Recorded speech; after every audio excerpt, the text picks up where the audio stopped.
Takže ne. Dobrý, ježíšku. Hodně všeobecné. Právě se nacházíme v laboratořích tady na GEVu. GEVO je víceleté gymnázium na jižním městě. Máme spoustu předmětů, ať už je to dějiny umění, dějiny hudby, máme filozofii a potom máme hodně dopodrobna chemii a biologii. Je to hodně všeobecný gimpl. A tím mě to třeba baví, protože mě vlastně baví jak biologie, tak chodím na seminář dějin umění, teď v maturitním ročníku. A líbí se mi, že ta škola nás rozvíjí ve strašně moc oborech a fakt si tady každý může vybrat to, co ho baví. A díky podpoře učitelům, kteří strašně rádi vidí studenty, které něco baví a strašně rádi je podporují. To pro mnoho budoucích třeba studentů může být dobrá cesta, právě protože tady naleznou ten svůj směr v tom životě, kterým by se chtěli vydávat. No.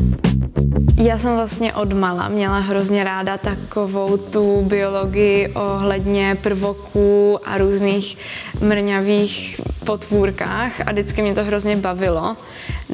Přišlo mi to strašně zajímavé, že vlastně něco tak malý organismus může způsobit tak vážnou nemoc. Já jsem si vybrala psát ročníkovou práci v oboru zaměřenou na biologii a lékařské vědy, s tím, že jsem se následně s mojí prací přihlásila do soutěže Středoškolská odborná činnost. A díky mé účasti v této soutěži jsem měla tu možnost být součástí klinického výzkumu ve fakultní nemocnici Motol na oddělení imunologie. Tak. To bylo dobrý, ne?